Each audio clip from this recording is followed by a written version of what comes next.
Let's do a discounted cash flow for American Express. And a discounted cash flow takes the actual cash flows of the company and net income and figures out the future cash flow based off of prior information. And then once it figures out what the expected future cash flow is, we just discount that back to today's dollars and see if the stock is worth a purchase or not. So let's get to it. So the market cap we just can find in Yahoo. We can find everything. It's 71 billion. And the stock price 88.36. So they have 805 million shares outstanding. Now, when we figure out the future value of the company, we have to divide that value by 805 million to see the price per share. So let's find a free cash flow that's in Yahoo also.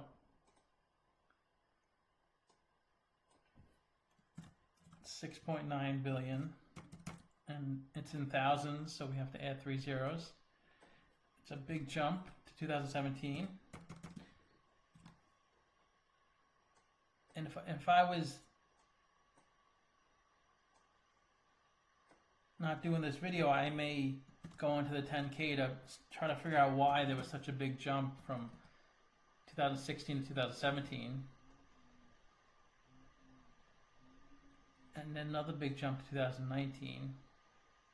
So there could be one-time expenses, because free cash flow is actual cash. So if you buy a large product, such as maybe a building for $100 million, that is, and you pay cash for the building, that $100 million is deducted from your free cash flow, where if on your income statement it's not deducted right away, they amortize it or depreciate it over a certain number of years. So that's a good thing about free cash flow. It's actual, not accounting. Because there could be a lot of tricky things in accounting that make the numbers not look all correct. Maybe in the long run they'll be correct, but at the time they can be manipulated. Let's add the net income for all prior 4 years. And as you're doing this, you can kind of get a sense of how the company is performing. So you can see the net income dropped a lot. The same year, the free cash flow jumped a lot. So it's something to kind of consider if you're investing in this company.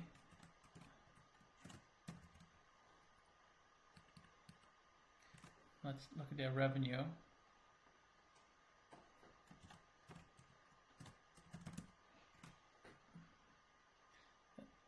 It's pretty consistent, those 2 years of revenue. A decent increase in 2018, and then another nice little increase in 2019. All positive things when investing in a company.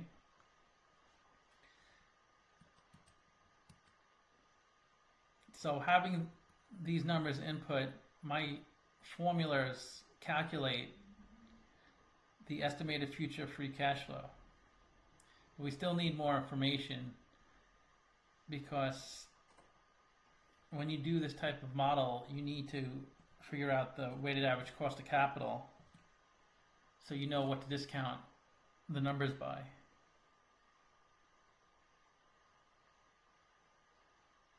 So you need interest expense, because that's the interest you pay in your debt. It's a pretty big number, $3 billion. So they must have a lot of debt.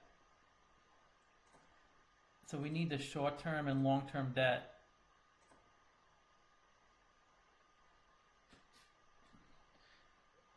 So they don't even list it here. Total liabilities. Usually they break it out in Yahoo, the long-term and short-term debt, but they don't. So let's go to the 10K.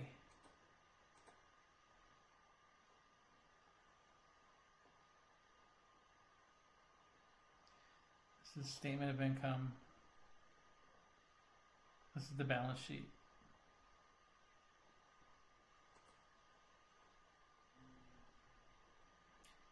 Here it is, short-term borrowings.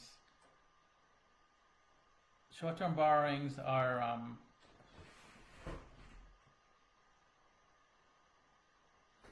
that's interesting. They don't break out. Usually most companies break out current debt and current liabilities and long-term liabilities. They don't. It's all piled together. Short-term is generally due within 1 year. And these numbers are probably in millions. And they also list the long-term debt in the 10K. And you get a lot of information at 10K. Everything should be here. Let's see, includes debt issued by consolidated variable interests. Okay, so we're going to take this whole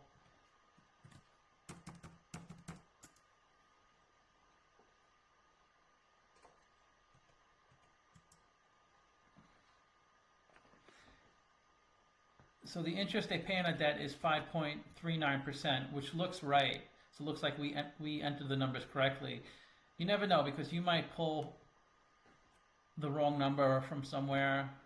Like you see, this says 57 billion, but I might have pulled the 24 by accident, thinking it was on the long-term debt line.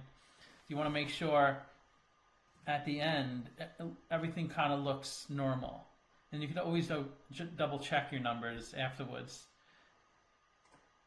I've especially the first time I've done this, the first few models, I double checked a lot. But I feel more comfortable now the more I do it. Okay. So now we have to get the income before tax. Let's go back to Yahoo, to the income statement. So the income before tax is 8 billion in income tax.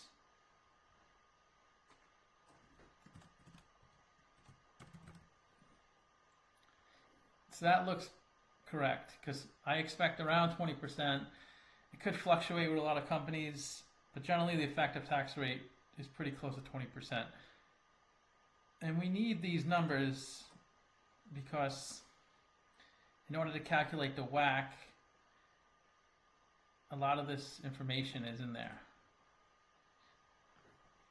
The cost of debt, the cost of equity, and it's really low WACC. That's one of the lowest I've seen, 3.27%.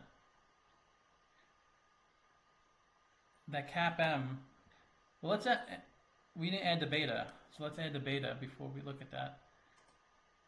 The beta is the volatility, 1.11. Okay, that looks right. Okay. So now with the beta, that just means how the stock moves with the market. Like if the market goes up $100, this would go up. This stock would go up $111, and if the market goes down $100, this stock will go down $111. And the CAPM is the capital asset pricing model, and that's the cost of your equity. And generally, equity is a lot cheaper than debt. As you can see, the equity is 10.8 and the debt is 5.39%.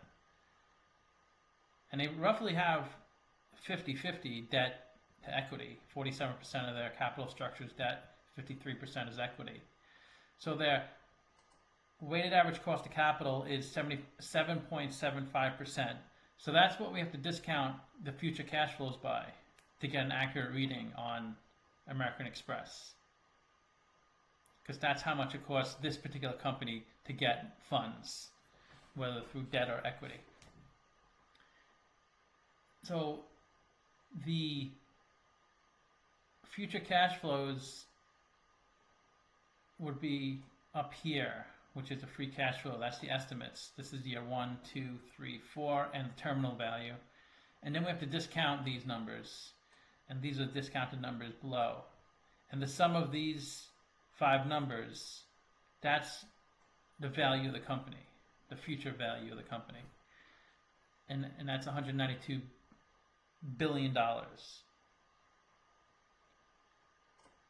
And for 805 shares, 805 million shares outstanding, that's saying the stock price is actually $239 according to the free cash flow. So, and it's trading at 88, so it's a definite buy if you trust free cash flow models.